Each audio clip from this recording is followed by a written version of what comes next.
기도하겠습니다. 거룩하신 하나님 아버지, 살아계신 하나님 아버지 앞에 드려지는 이 예배가 신령과 진정한 예배가 되어서 하나님 보좌에 온전히 연락되는 귀한 예배가 되게 하여 주시옵소서. 예배를 드린 모든 자들에게 하나님의 크신 은혜와 은총이 임하게 도와 주시옵소서. 하나님 아버지, 한국교회를 붙잡아 주시옵소서. 북녘에 무너진 하나님의 재단도 수축해 주시옵소서. 이 땅에서 두 번 다시 동족 간의 전쟁이 일어나지 않도록 하나님의 주권으로 온전히 막아 주시옵기를 간절히 원합니다. 저 선생의 장벽이 하나님의 말씀으로, 예수 그리스도의 능력으로, 성령님의 역사로 무너지게 하여 주시옵소서. 북한의 공산주의자들이 준비한 모든 전쟁 무기 물자들이 사용되지 못하도록 하나님의 주권으로, 능력으로 온전히 막아주옵기를 간절히 원합니다. 하나님 아버지, 공산주의자들을 이 땅에서 몰아내 주시고 심판해 주시옵소서. 북한에 고통당하고 있는 하나님의 백성들을 구원하여 주시옵소서. 거룩하신 하나님 아버지, 이 남한 땅에도 대통령부터 살아계신 하나님을 두려워하는 대통령이 되게 도와 주시옵소서. 정치, 종교, 지도자들 또한 살아계신 하나님을 두려워하는 자들이 되게 도와 주시옵소서. 하나님을 두려워하지 않는 지도자들의 마지막 삶이 얼마나 비참하게 끝났는지를 역사를 통해서 똑똑히 깨닫게 하여 주시옵소서. 거룩하신 하나님 아버지, 오늘날 이 대한민국이 경제가 심히 어렵습니다. 정치가 혼란 속에 빠져들어가고 있습니다. 교육 문화가 타락되어 가고 있습니다. 하나님 아버지, 이 나라를 다스려 주시옵소서. 하나님의 주권으로, 하나님의 공의로 다스림 받는 나라가 되게 도와 주시옵소서. 동성애법과 차별금지법이 국회를 통과하지 않도록 막아 주시옵소서. 사회주의 사상을 가진 주사파 세력들을 심판해 주시옵소서. 하나님 아버지, 이 나라가 진정으로 기독교 복음의 국가가 되게 도와 주시옵소서. 교회들이 깨어나게 도와 주옵소서. 죄종들과 성도들이 깨어나게 도와 주시옵소서.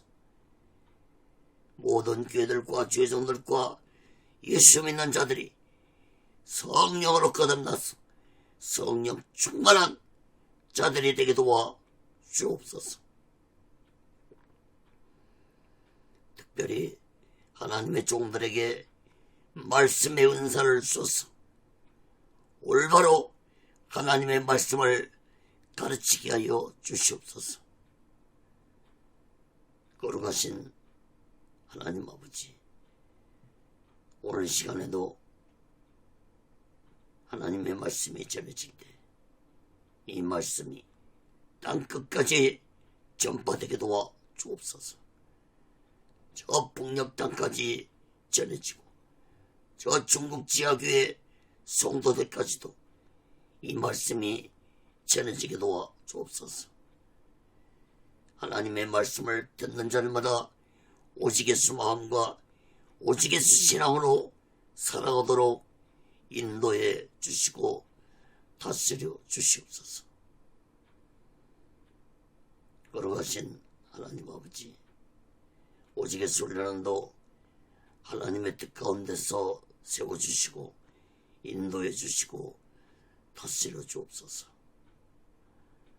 오늘 이 시간에도 이 부족한 종을 성령의 도구로, 말씀의 도구로 온전히 사용하여 주옵소서. 모든 영광을 하나님께 드리며 예수 그리스도로 간절히 기도합나이다. 아멘. 할렐루야. 오직 예수. 누가복음 13장 말씀을 전하겠습니다. 오늘은 13장 1절에서 21절까지 말씀을 전하겠습니다. 예수님의 가르침, 이러한 제목으로 하나님의 말씀을 전할 때 여러분 모두에게 하나님의 크신 은혜와 은총이 임하기를 예수 그리스도로 간절히 축원합니다. 성경을 펴놓으시고 하나님의 말씀을 들으시면 더욱 크신 은혜가 임할 줄 믿습니다.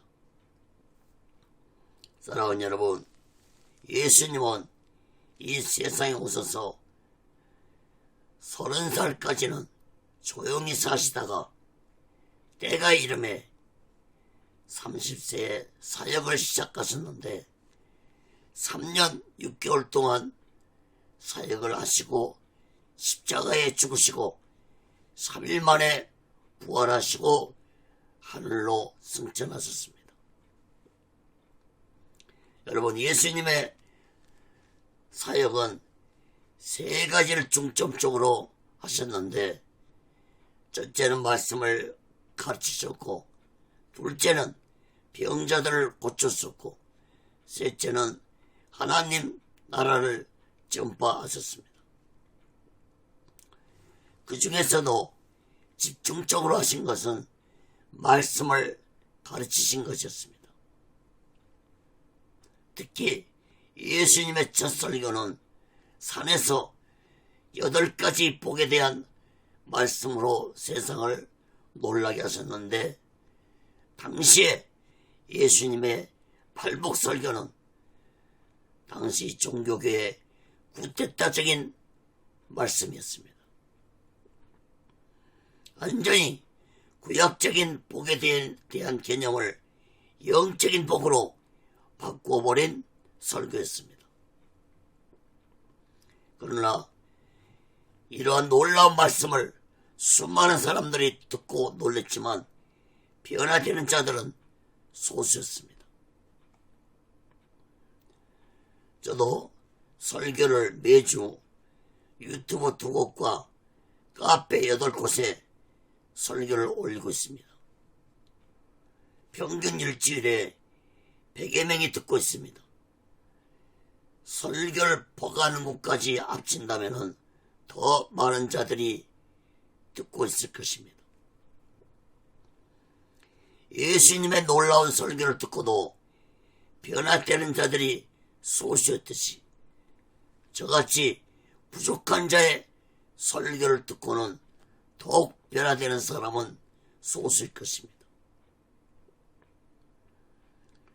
그러나 저는 낙심하지 아니하고 설교를 하는 것은 예수님의 가르치심으로 소수가 변화되어 초대교회가 세워졌고 로마 제국이 무너졌고 땅끝까지 복음이 전파되어서 수많은 사람들이 구원받았던 것처럼 저 또한 열심히 하나님의 말씀을 전하고 있는 것입니다. 디모데후서 4장 2절에 보면은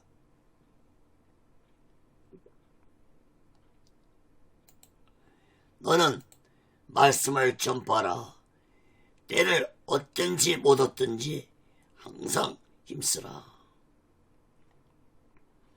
사랑하는 여러분, 우리 모두 예수님의 가르침에 변화되어서 이 마지막 때 우리 모두 다 오직 예수 마음과 오직 예수 신앙으로 마지막 날을 준비하고 다시 오실 재림 예수 그리스도를 기다리며 살아가는 믿음의 사람들이 되시기를 예수 그리스도로 간절히 축원합니다.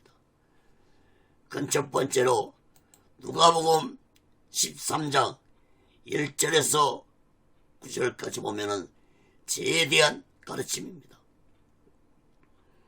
예수님은 죄에 대해 깨닫지 못하고 살아가는 자들에게 죄에 대해서 가르치시면서 해결을 촉구했습니다. 두 가지로 살펴보겠습니다. 작은 첫 번째로 회개하지 아니하면 다 망할 것이라고 했습니다. 누가복음 13장 1절에서 5절 봅니다.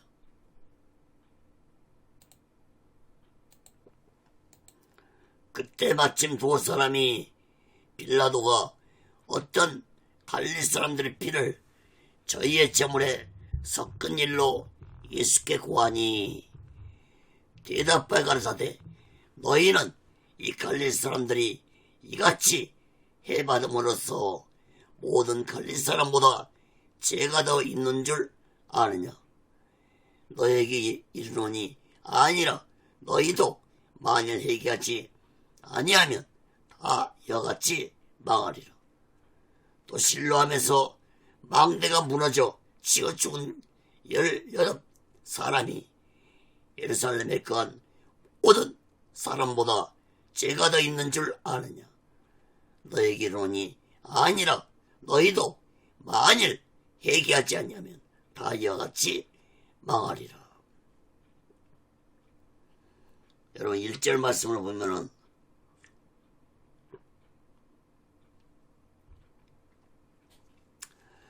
어떤 사람들로부터 빌라도 총독이 갈릴리 사람들을 죽여서 그 피를 하나님께 드리는 제물에 섞여 드린다는 것을 예수님께 전했습니다. 빌라도는 로마가 유대 땅을 점령하고 다스리도록 로마가 세운 총독이었습니다. 그러므로 로마의 식민지가 된 이스라엘 백성들은 빌라도 총독의 다스림을 받으며 살았습니다.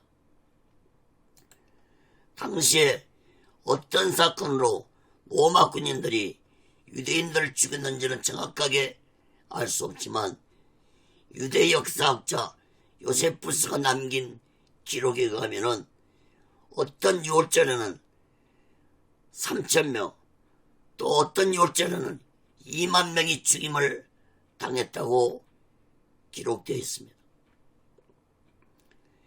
예수님은 이러한 말을 듣고 말씀하시기를 이 사람들이 죽은 것이 다른 사람들보다 죄가 더 있어서 죽은 줄 아느냐고 말씀했습니다. 여러분 우리나라도 그렇지만 유대인들은 무슨 재난이나 불행한 일을 당하면 죄 때문에 당한 일로 생각들을 했습니다. 물론 죄값으로 불행한 일을 당합니다. 그러나 모든 것이 죄로 인한 불행은 아닙니다. 믿음으로 사는 자가 고난을 당할 수도 있고 의롭게 사는 자가 죽임을 당할 수도 있습니다. 여러분 예수님이 이 사람들이 죽은 것이 다른 사람들보다 죄가 더 있어서 죽은 줄 아느냐고 말씀하시고서 한 핵심은 너희들도 자신들의 죄를 회개하지 아니하면 저 사람들처럼 불행한 일을 당할 수 있다고 말씀하신 것입니다. 4절 말씀에서도 실로암 망대가 무너져서 죽은 18명의 사람들이 예루살렘에 사는 사람들보다 죄가 더 있어서 죽은 줄 아느냐고 말씀했습니다. 예수님의 이러한 말씀은 너희들도 자신들의 죄를 회개하지 아니하면 이와 같은 죽음을 당하게 될 것이라고 말씀했습니다. 여러분 3절 5절에 보시면은 너희도 만일 회개하지 아니하면 다 이와 같이 망하리라고 2번 반복해서 말씀을 하셨습니다. 사랑하는 여러분, 모든 인간은 하루에도 수없이 죄를 범하며 살아가는 추한 죄인들입니다. 로마서 3장 10절에 의인은 없나니 하나도 없다고 했습니다. 그런데 여러분, 이러한 죄에는 반드시 치루어야 할 죄값이 있습니다.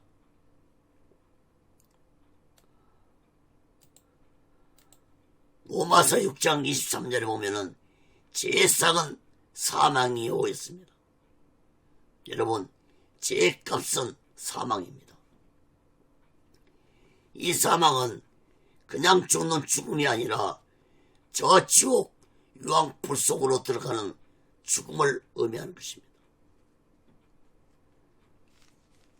여러분, 인간 스스로는 그 어떤 대가를 치르더라도 죄값을 해결할 수 없습니다. 그래서 하나님은 독생자 대신 예수님을 이 세상에 보내주셨고, 예수님을 십자가에서 인류의 모든 죄를 대속하시고 죽게 하셨습니다. 그러므로 누구든지 예수님 앞에 나와서 자신의 죄를 회개하면 예수님의 피가 그 더러운 죄를 깨끗하게 씻어주실 것이라고 성경 곳곳에서 하나님은 약속의 말씀을 하셨습니다. 요한일서 1장 7절에 보면은 저가 빛 가운데 계신 것 같이 우리도 빛 가운데로 행하면 우리가 서로 사귐이 있고 그 아들 예수의 피가 우리를 모든 죄에서 깨끗하게 하실 것이요. 이사야 1장 18절에도 여호와께서 말씀하시되 오라 우리가 서로 변론하자. 너희 죄가 죽음 같을지라도 눈같이 여질 것이요 진홍같이 붉을지라도 양털같이 되리라. 사랑하는 여러분, 나의 죄를 회개할 수 있다는 것은 하나님의 은혜입니다. 하나님의 은혜가 없이는 나의 죄를 회개할 수 없다는 사실을 깨닫기 바랍니다. 이러한 하나님의 은혜와 사랑을 예민하지 말고 우리들은 날마다 내 죄를 회개하면서 살아가야 할 것입니다. 누구든지 자신의 죄를 회개하지 아니하면 망할 것이라는 예수님의 이 말씀을 마음 깊이 새기고 살아가시 바랍니다. 유대인들은 너희도 만일 회개하지 아니하면 다 이와 같이 망하리라는 예수님의 말씀을 귀담아 듣지 아니하고 끝까지 자신들의 죄를 회개하지 아니하고 더욱 악해졌기 때문에 이스라엘은 주 70년에 로마에서 완전히 멸망되어 그 아래 있던 예루살렘 성전은 돌이 돌아도 남지 아니하고 무너졌고 겨우 살아남은 유대인들은 유대 땅에서 쫓김을 당해서 2000년 동안 전 세계를 떠돌아다니는 유랑 민족이 되었다는 것을 역사가 증명해 주고 있습니다. 사랑하는 여러분, 날마다 나의 더러운 죄를 회개하고 예수 그리스도의 피로 제사함 받아서 오직의 수마음과 오직의 신앙으로 마지막 날 준비하고 다시 오실 재림 예수 그리스도를 기다리며 살아가는 믿음의 사람들이 되시기를 예수 그리스도로 간절히 축원합니다. 자, 2번째로 열매 없는 무화과나무 비유를 말씀했습니다. 누가복음 13장 6절에서 9절을 봅니다. 이에 비유로 말씀하시되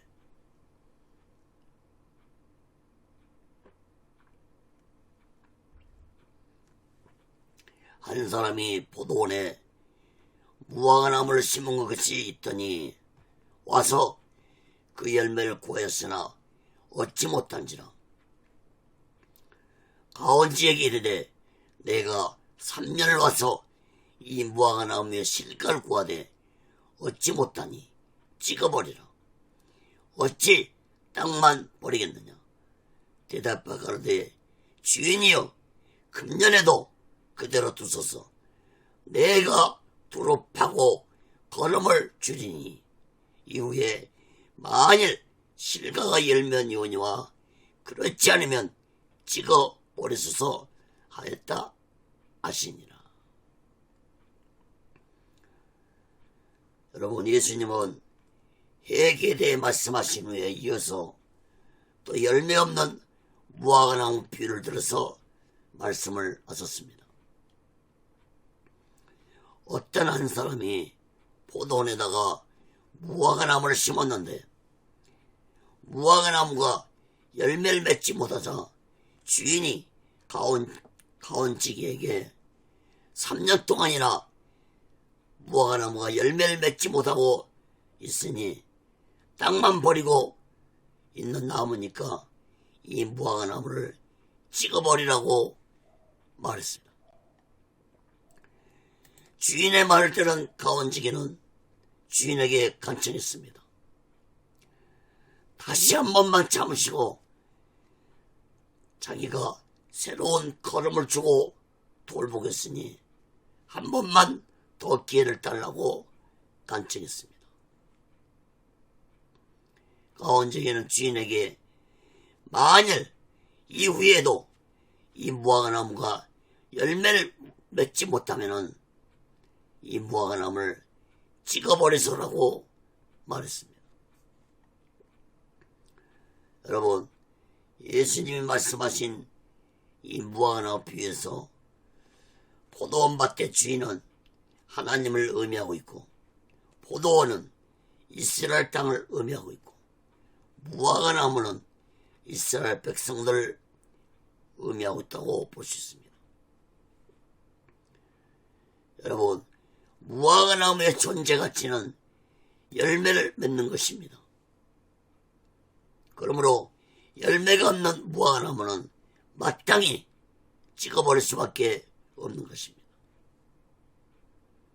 그럼에도 불구하고 주인은 무화과나무가 열매 맺기를 3년 동안 기다렸습니다.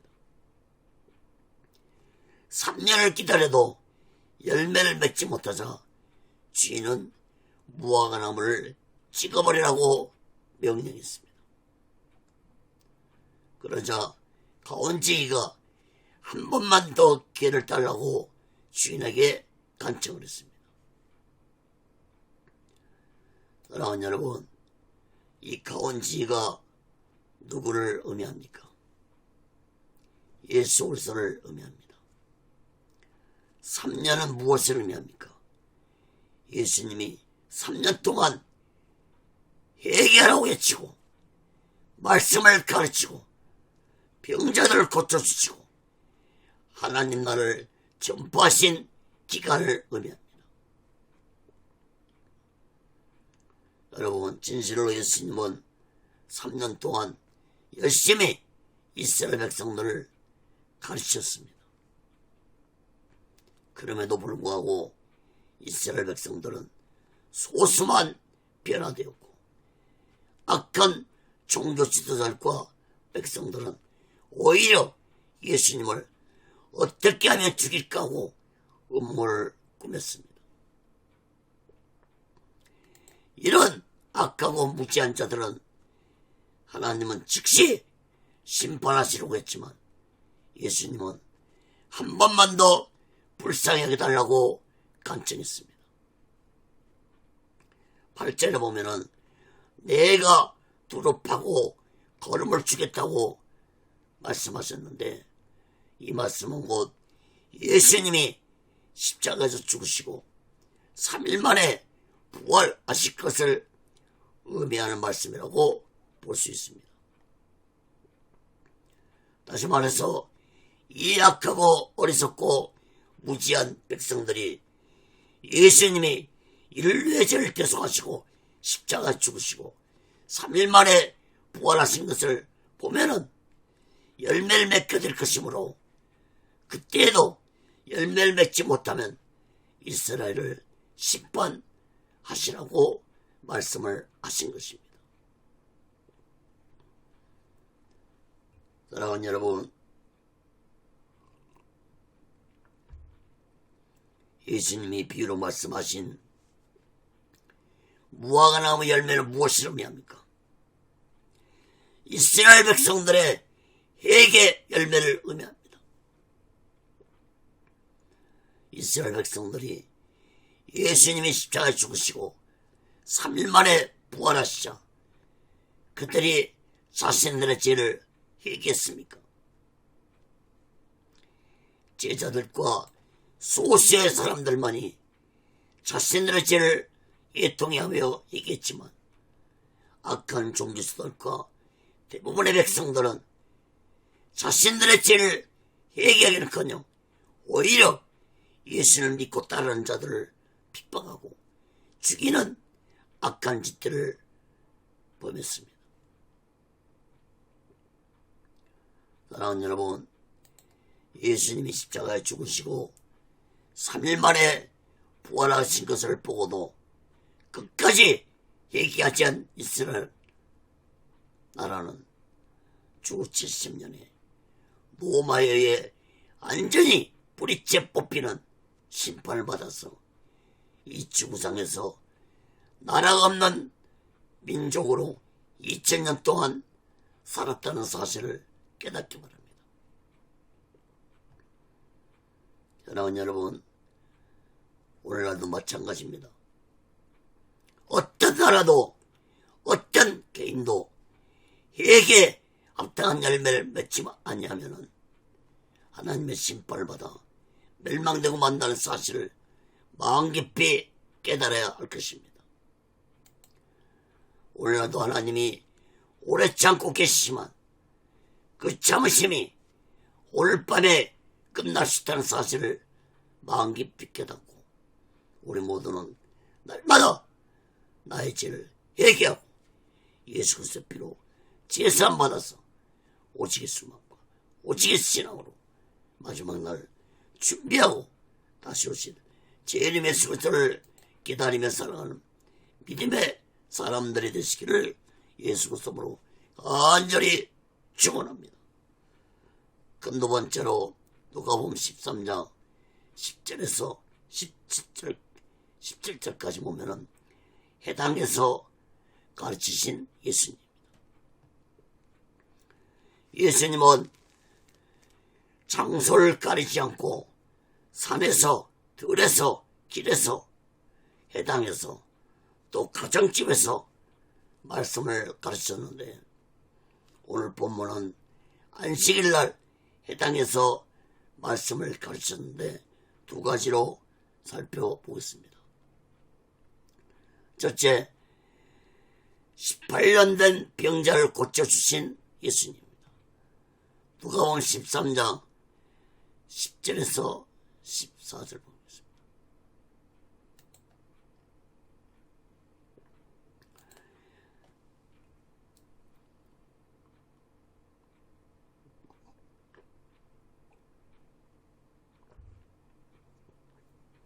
안식일에 한 내당에서 가르칠 때 18년 동안을 귀신 들려 앓으며 꼬부라져 조금도 빼지 못하는 한 여자가 있더라. 예수께서 보시고 불러 이르시되 여자여 내가 내 병에서 놓였다 하시고 안수하심에 곧 펴고 하나님께 영광을 돌리는지라. 해당장이 예수께서 안식일에 병고침을 보고 그것을 분내어 무리에게 이르되 일할 날이 엿새가 있으니 그동안에 와서 고침을 받을 것이요 안식일은 말 것이니라 하거늘.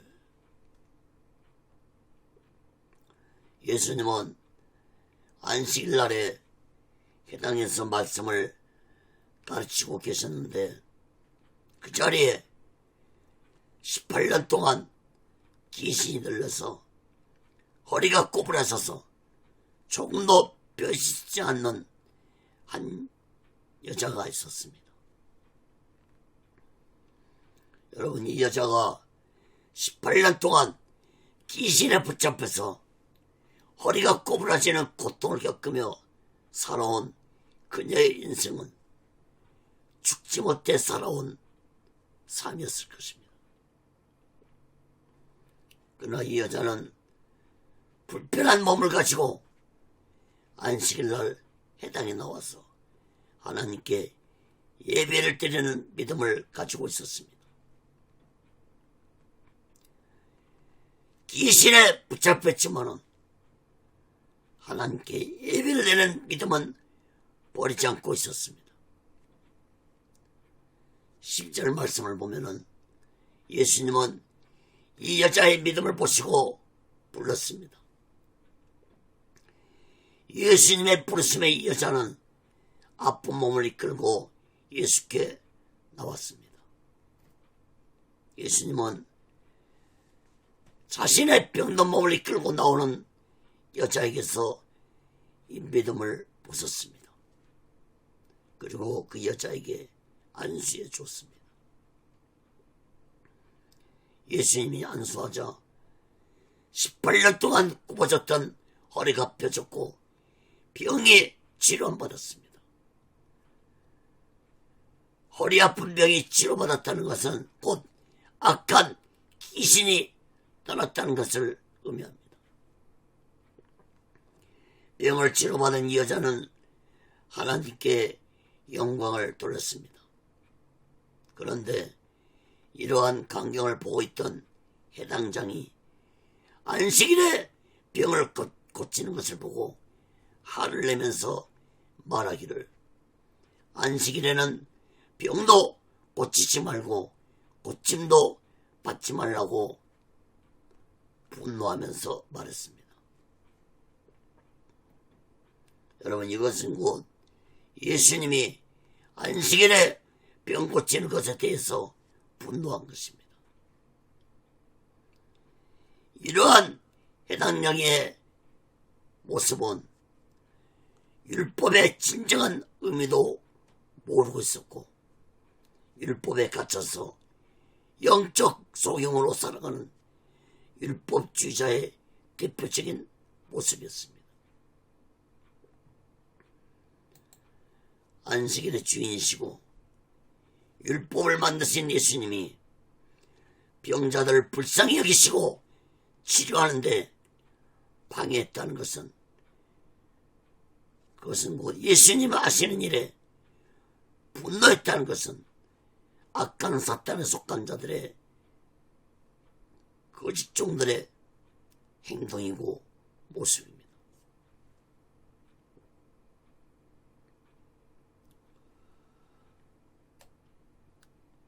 사랑하는 여러분, 이런 해당장의 마음에는 병든 자를 불쌍히 여기는 마음도 없을 뿐만 아니라 예수님이 누구신지도 모르는 영적 소경들이었습니다. 여러분, 당시에 모든 종교 지도자들이 이 해당장이처럼 율법만을 중요시하고 율법으로 구원받는다고 백성들을 가르치고 있는 어리석고 무지한 율법주의자들이었습니다. 이러한 자들이 어리석고 무지한 종교 지도자들의 가르침을 받은 백성들은 더욱 어리석고 무지한 자들이 될 수밖에 없었던 것입니다. 여러분, 그 어떤 율법도 율법을 만드신 예수님 위에 올라설 수 없습니다. 아무리 율법이 강한 권세를 가지고 있다 할지라도 예수님 권세보다 못합니다.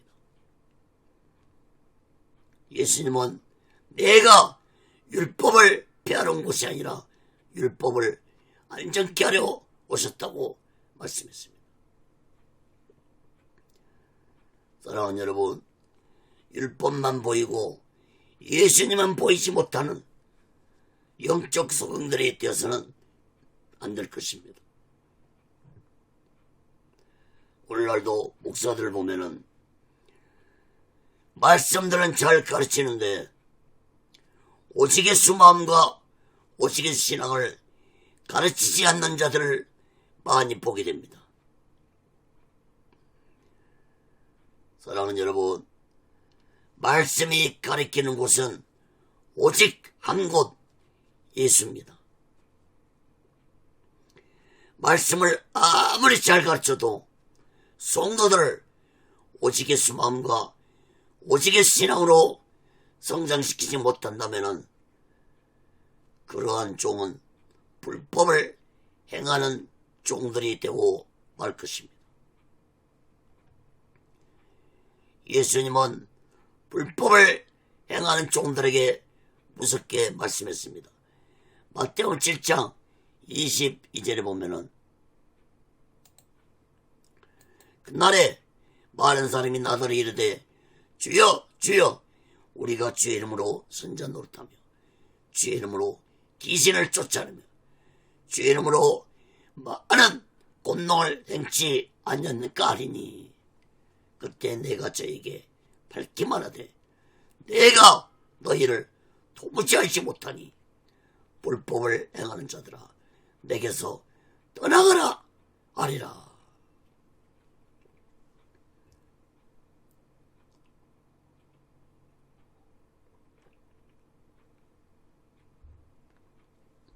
사랑하는 여러분, 우리 모두 다 하나님 말씀으로 잘 가르침 받아서 이 마지막 때 오직의 수마음과 오직의 신앙으로 마지막 날을 준비하고 다시 오실 재림 예수를 기다리며 살아가는 믿음의 사람들이 되시기를 예수 그리스도로 간절히 축원합니다. 자, 두 번째로 안식일에 대한 가르침입니다. 누가복음 13장 15절에서 17절 봅니다. 주께서 대답해 가라사대 외식하는 자들아 너희가 각각 안식일에 자기의 소나 나귀나 마구에서 풀어내어 이끌고 가서 물을 먹이지 아니하느냐. 그러면 18년 동안 사탄에게 매임받은 이 아브라함의 딸을 안식일에 이 매임에서 푸는 것이 합당치 아니하냐. 예수께서 이 말씀을 하시매 모든 반대하는 자들은 부끄러워하고 온 무리는 그 하시는 모든 영광스러운 일을 기뻐하니라. 예수님은 해당 장에 분노하는 말을 듣고 외식하는 자들이라고 책망을 했습니다.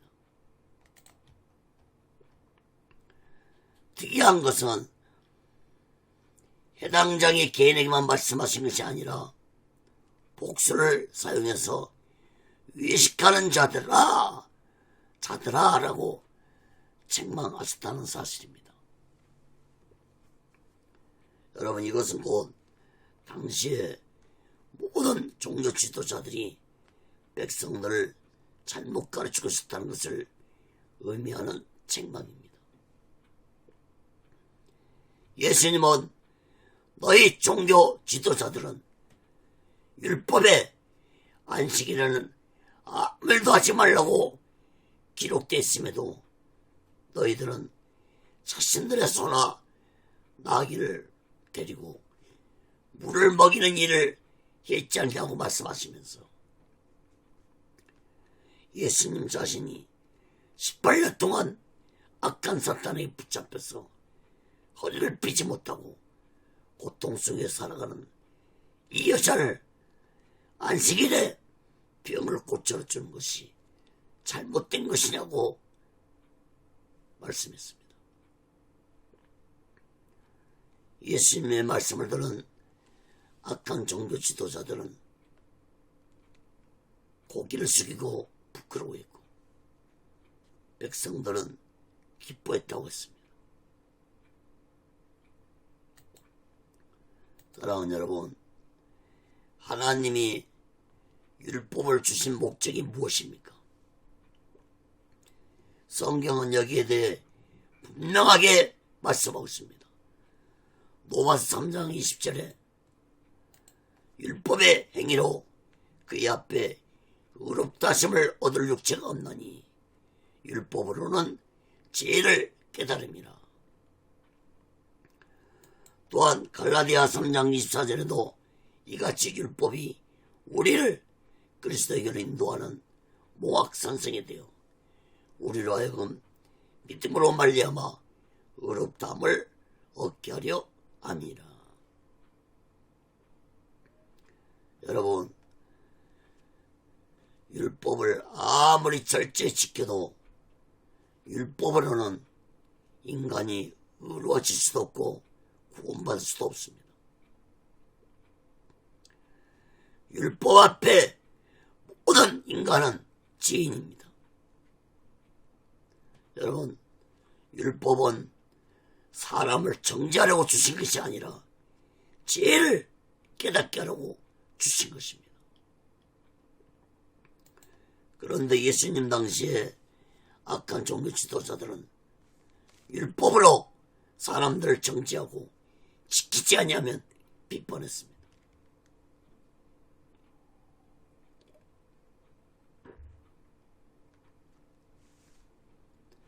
율법으로 죄를 깨닫게 한다는 것은 율법 앞에 내가 죄인임을 깨닫고 자신의 죄를 해결하고 하나님의 율법을 우리에게 주신 것입니다. 그러므로 율법은 나의 마음과 영적 상태를 살펴보는 영적 거울과 같은 것입니다. 또한 이 율법은 인간을 예수께로 인도하는 몽학선생과 같은 역할을 합니다. 몽학선생이란 말은 어린아이를 가르치는 선생을 의미합니다. 여러분, 율법을 통해 내 죄를 깨닫고 예수님의 피로 제사받아서 오직의 신앙으로 살아가도록 하는 것이 곧 율법이라는 사실을 우리들은 마음 깊이 깨닫고 우리 모두 다 날마다 율법의 거울 앞에 나 자신을 비추어 보면서 더럽고 추한 죄를 날마다 회개하고 예수 그리스도 피로 제사받아서 오직의 수망과 오직의 신앙으로 마지막 날을 준비하고 다시 오실 재림 예수 그리스도를 기다리며 살아가는 믿음의 사람들이 되시기를 예수 그리스도로 간절히 축원합니다. 그 세 번째로 누가복음 13장 18절에서 21절까지 보면 하나님 나라 가르침입니다. 예수님은 악한 종교 지도자들에게 외식한 자들이라고 책망하신 후에 하나님 나라에 대해서 두 가지 비유를 들어서 말씀을 하셨습니다. 누가복음 13장 18절에서 21절 봅니다.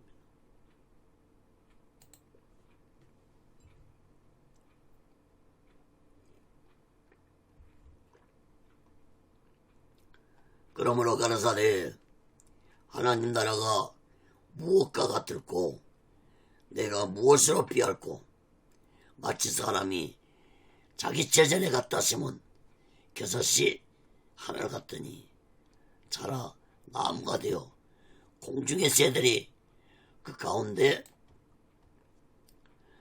가지에 공중의 새들이 그 가지에 깃드는느니라. 또 가라사대 내가 하나님 나라를 무엇으로 비할꼬 마치 여자가 가루 서말 속에 갖다 넣어 전부 부풀게 한 누룩과 같으니라 하셨더라. 여러분, 예수님이 하나님 나라에 대해서 비유로 말씀하신 것은 악한 종교 지도자들이 당시에 백성들의 마음속에 하나님 나라에 대한 믿음과 소망이 없다는 것을 아시고 두 가지 비유를 들어서 말씀을 하셨습니다. 첫째 비유는 하나님 나라는 겨자씨 하나님과 같은 나무가 자라서 공중의 새들이 그 가지에 머물게 된다고 말씀했습니다. 여러분, 겨자씨는 씨 중에 가장 작은 씨입니다. 그런데 이런 작은 씨가 자라서 큰 나무가 되는 것처럼 하나님 나라도, 즉 천국도 가장 작게 시작된다는 비유의 말씀이었습니다. 여러분, 예수님을 보십시오.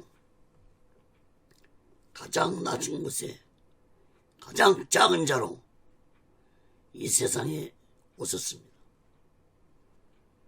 그러나 예수님으로 인해 수많은 사람들이 쉼을 얻고 있고 지금도 병고침을 받고 있고 지금도 새로운 인생을 살아가는 자들이 얼마나 많은지 모릅니다. 오늘날 세계 72억 인구 중에서 20억 명이 예수님을 믿고 구원받고 있습니다. 아직도 많은 자들이 구원받아야 됩니다. 많은 자들이 병고침 받고 기적을 체험해야 됩니다. 저 또한 40년 동안 헛된 인생을 살다가 폐병으로 죽어가는 길목에서 예수님을 만나 치료받고 주의 종이 되었습니다. 하나님 나라를 전파하러 오신 예수님 은혜에 조금이라도 보답하기 위해서 저는 지금도 조용하게 예수 그리스도의 천국 복음을 전파하고 있는 것입니다. 여러분, 제자를 또 보세요. 겨자씨 하나처럼 보잘것없었던 그들이 훗날에 큰 나무가 되어서 온 세상에 땅 끝까지 예수 그리스도의 천국 복음을 전파하는 위대한 사도들이 되었습니다. 사랑하는 여러분, 오늘날도 하나님은 결코 큰 자를 통해서 하나님 나라를 이루어가지 않습니다.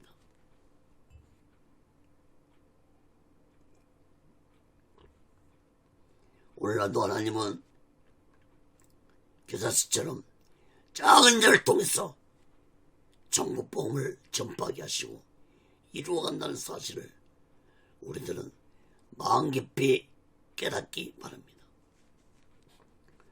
두 번째 비유는 부풀게 된 누룩에 비유했습니다. 여러분, 누룩은 퍼지는 특성을 가지고 있습니다. 성경에서 누룩은 두 가지로 말씀을 하고 있습니다. 복음도 누룩으로 비유하고 있고 지혜에 대해서도 비유적으로 말씀하고 있습니다.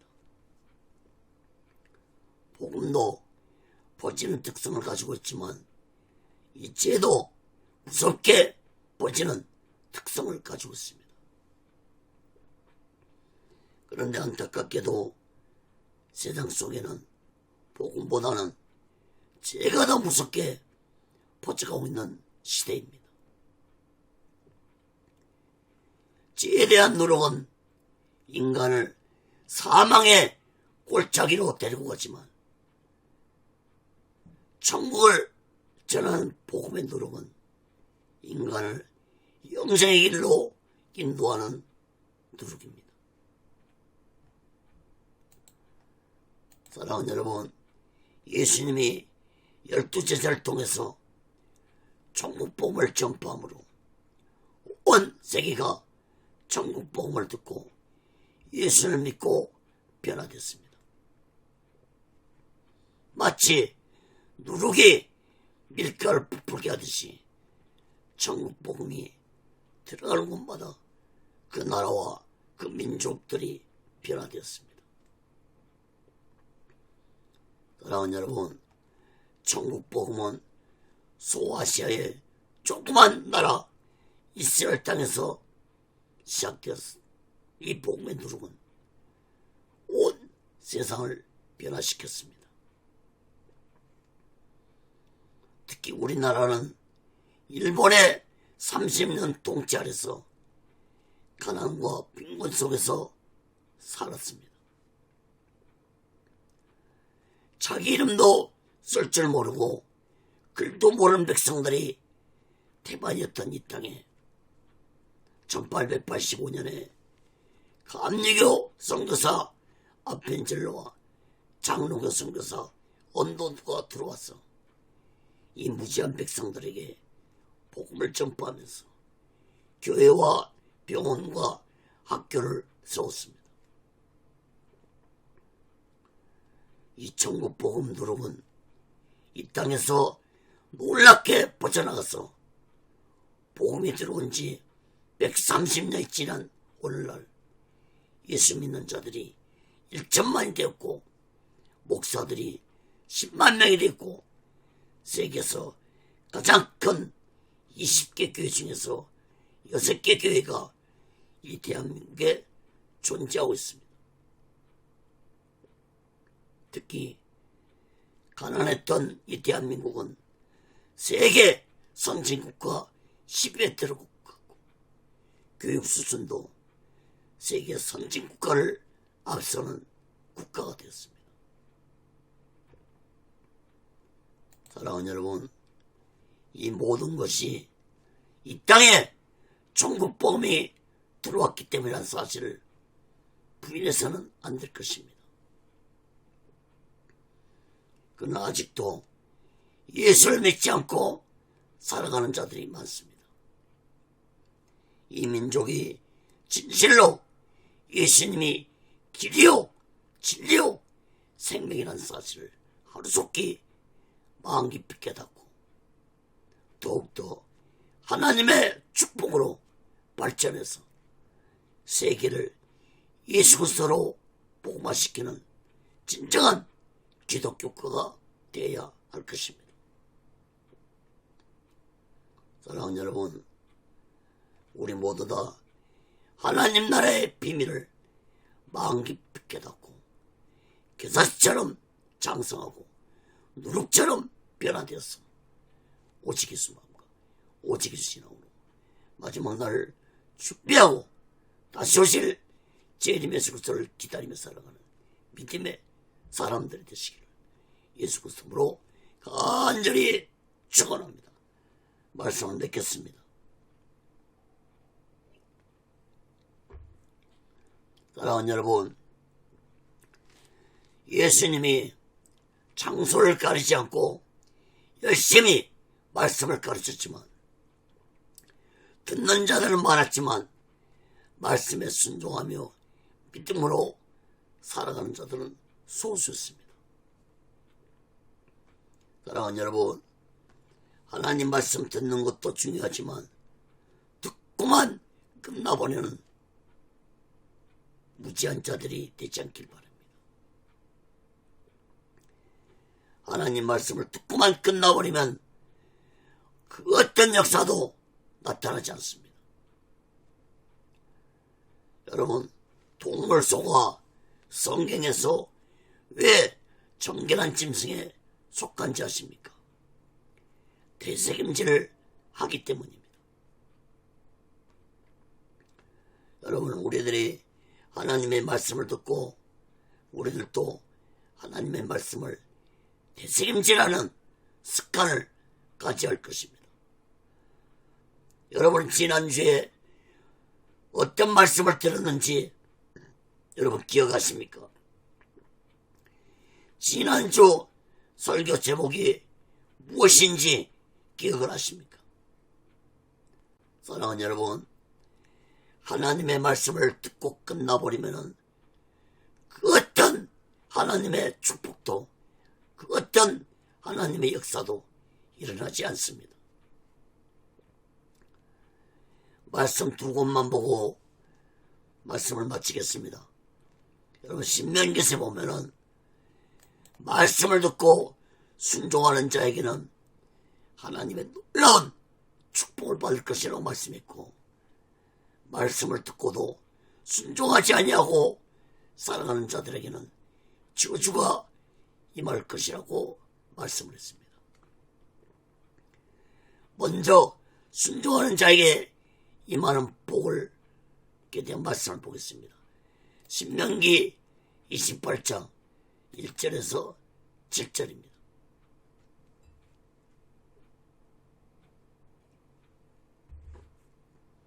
네가 내 하나님 여호와의 말씀을 삼가 듣고 내가 오늘날 내게 명하는 그 모든 명령을 지켜 행하면 내 하나님 여호와께서 너를 세계 모든 민족 위에 뛰어나게 하실 것이라.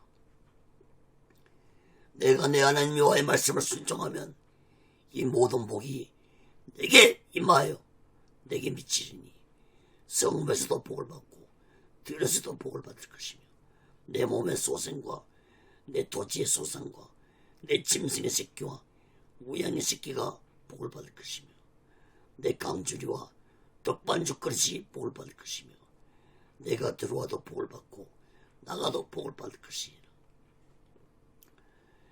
내 대적들이 일어나 너를 치려하면 여호와께서 그들을 내 앞에서 패하게 하시리니 그들이 한 길로 너를 치러 들어왔으나 내 앞에서 7길로 도망하리라. 또 말씀에 순종하지 아니하면 저주를 받는다는 말씀을 보겠습니다. 신명기 28장 15절 19절입니다. 내가 만일 내 하나님 여호와의 말씀을 순종하지 아니하여 내가 오늘날 내게 명하는 그 모든 명령과 규례를 지켜 행하지 아니하면 이 모든 저주가 내게 임하고 내게 미칠 것이니 내가 성읍에서도 저주를 받으며 들에서도 저주를 받을 것이요 내 강주리와 떡반죽 그릇이 저주를 받을 것이요 내 몸의 소송과 내 토지의 소산과 내 우양의 새끼가 저주를 받을 것이며 내가 들어와도 저주를 받고 나가도 저주를 받으리라. 여러분, 이러한 하나님의 말씀은 오늘날도 그대로 이루어집니다. 우리 모두 다 하나님의 말씀을 잘 가르침받아서 순종해서 하나님의 축복을 마음껏 받으면서 오직의 수마음과 오직의 신앙으로 마지막 날을 준비하고 다시 오실 제일 예수 그리스도를 기다리며 살아가는 믿음의 사람들이 되시기를 예수 그리스도로 간절히 축원합니다. 기도하겠습니다. 거룩하신 하나님 아버지, 예수님이 이 땅에 오셔서 많은 말씀들을 가르치셨습니다. 그러나 예수님의 말씀을 듣는 자들은 많았지만 그 말씀에 순종하는 자들은 소수였습니다. 오늘날도 하나님의 말씀을 듣는 자들은 많습니다. 그러나 말씀에 순종하며 말씀을 행하며 살아가는 자들은 소수입니다. 신명기 18장에 하나님이 약속했듯이 오늘날도 하나님의 말씀에 순종하면은 놀라운 하나님의 축복과 역사가 나타난다는 사실을 마음 깊이 깨닫고 우리 모두 다 오직의 수 안에서 하나님의 말씀에 순종하면서 하나님의 놀라운 역사와 축복을 받으면서 오직의 신앙으로 살아가는 귀하고 복된 자들이 되게 하여 주시옵소서. 오시기 훈련원도 하나님의 뜻 가운데서 세워주시고 인도하시고 다스려 주시옵소서. 모든 영광을 하나님께 드리며 예수 그리스도로 간절히 기도합니다. 아멘.